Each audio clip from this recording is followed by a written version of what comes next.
के अनंत विस्तार से लेकर पृथ्वी की सीमित परिधि तक हर चीज अपने केंद्र की ओर आकर्षित होती है। इस पृथ्वी पर एक ऐसा केंद्र है जो न केवल मानवता की आस्था और भावनाओं को बल्कि उनकी आत्मा की गहराइयों को भी अपनी ओर खींचता है। महाकुंभ क्या है वो शक्ति जो हम सबको एक सूत्र में बांधती है? उत्तर है गंगा।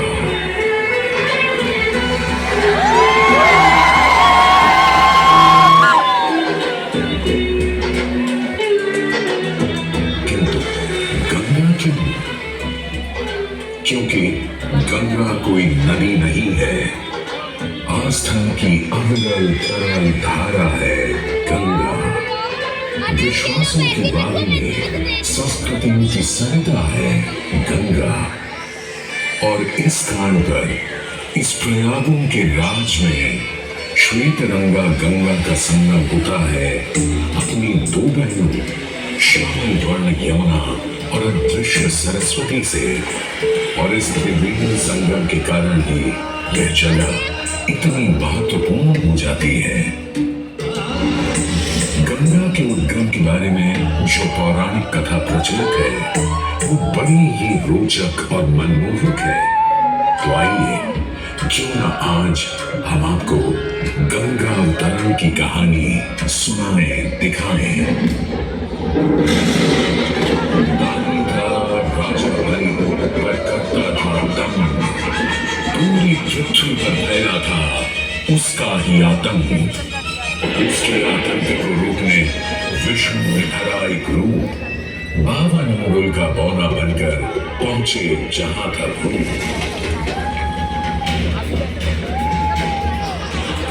सारे दरबारी बौने ब्राह्मण पर हंसे, पर बाली ने जब उसे दान मांगने को कहा तो उसने कुटिया बनाने को केवल 3 पग भूमि मांगी।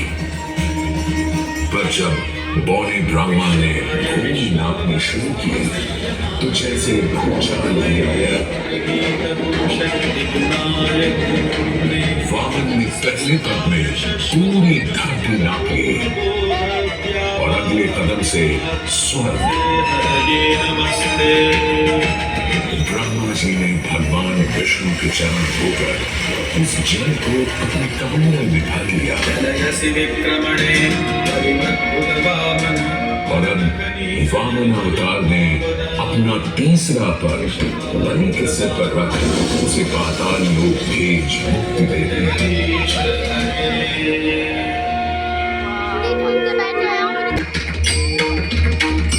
अब स्वर्ग लोक में भगवान ब्रह्मा जी ने जब चरणामृत में हाथ डाला तो वहीं से निकल आई चंचल निर्मल धवल गंगा जी।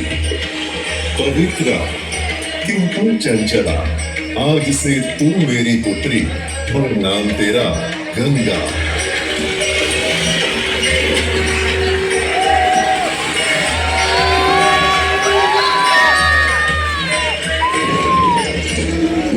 कुछ समय बाद सतयुग में इक्ष्वाकु कुल के सूर्यवंशी राजा सगर ने सारे संसार को जीतने के लिए एक अश्वमेध यज्ञ का संकल्प किया। सुने सुने सुने सब सुने, यह चिन्ह पूजित धवल अश्व जहां भी जाएगा वो भूमि राजा सगर की मानी जाएगी।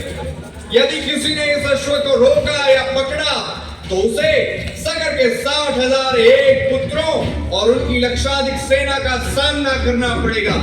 सुने सुने सुने।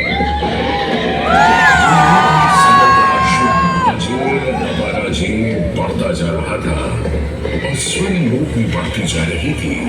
देवेंद्र इंद्र की तुलना डरकर वो मत्स्य को रोकने की युक्ति लगाने लगे। इंद्र ने राजा सगर के उस घोड़े को चुरा लिया और छल से महर्षि कपिल के आश्रम में बांध दिया। घोड़े को खोजते हुए राजा सगर के 60,000 पुत्र महर्षि कपिल के आश्रम में पहुंचे। वहां घोड़े को बंधा हुआ देख क्रोधित पुत्रों ने कपिल मुनि को घोड़ा चोर समझा और उन्हें अपशब्द कहने लगे।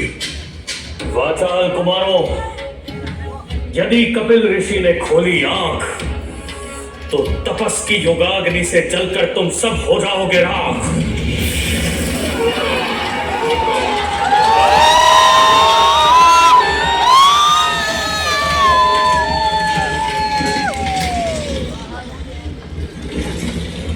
उधर सगर थे चिंतित। न अश्व का पता था, न पुत्रों का कोई समाचार।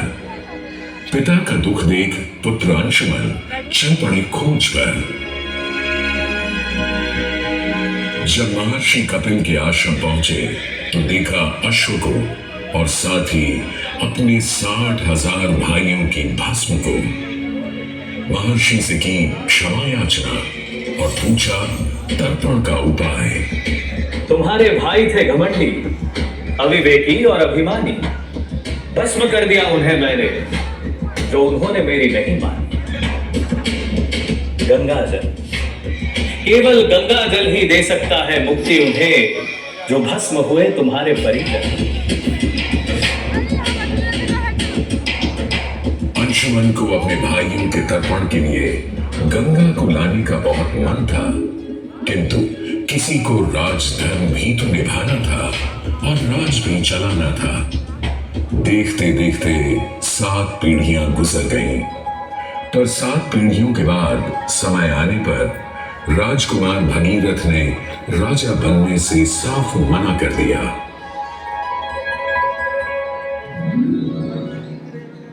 क्षमा कीजिए, क्या ये आवश्यक है कि राजा का बेटा ही राजा बने? मैं पहले तपस्या करूं और फिर ब्रह्मा से गंगा को मांग कर पृथ्वी पर ले आऊं और फिर उनके पावन पवित्र जल से अपने 60,000 पूर्वजों का तर्पण करूं। वर्ष बदले, ऋतुओं की हवा बदली, नदियों के किनारे बदले, किंतु नहीं बदला भगीरथ का संकल्प। गंगा उतरा।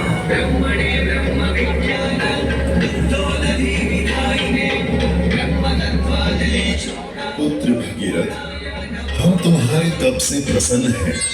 बताओ क्या आशीर्वाद चाहिए? हे भगवान, मेरे पूर्वज के तर्पण के लिए मुझे आपकी पुत्री गंगा चाहिए। तथास्तु, किंतु यदि गंगा स्वर्ग से सीधे धरती पर गिरी तो पृथ्वी को चीरते हुए गंगा सीधे पाताल में पहुंच जाएगी। इसलिए तुम भगवान शिव शंकर को मनाओ ताकि गंगा जब स्वर्ग से नीचे उतरे तो वो उसे अपनी जटा में थाम ले। अब भगीरथ ने एक अंगूठे पर खड़े होकर भगवान शंकर को मनाने के लिए शिव शंकर का जाप शुरू कर दिया। जय मन भावन, जय पतित पावन, शोक नशावन शिव शंभो, विपद विहारम अधम उदाहरण सत्य सनातन शिव शंभो, राज वचन वर जल जनयन वर धवल वदन शिव शंभो। कोई भी गुण मांग लो आज। हे प्रभु,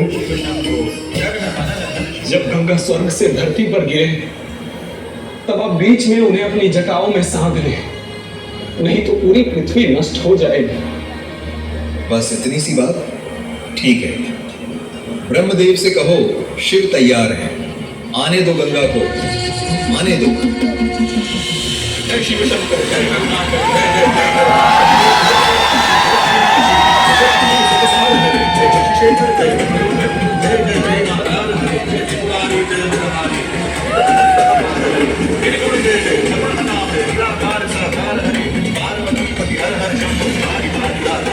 जय रामेश्वर, जय नागेश्वर, वैद्यनाथ के दार हरे, मल्लिकार्जुन सोमनाथ देव महाकाल उपकार हरे, जय विश्वेश्वर, जय विश्वेश्वर, जीवेश्वर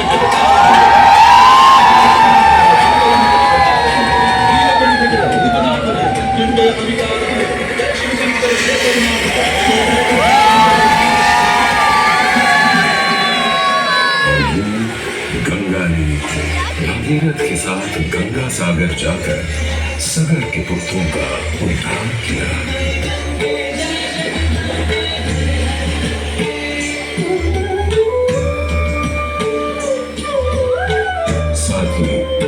वह भारत की सबसे महत्वपूर्ण नदी बन गई, जिसका भारत के जीवन में धार्मिक, आर्थिक, सामाजिक, ऐतिहासिक अभिदान अनंत है। हे मां गंगे, हे जगदम्बे, हे मां गंगे। मोक्षदायिनी गंगा का यमुना और सरस्वती के साथ त्रिवेणी संगम मोक्ष का संगम है।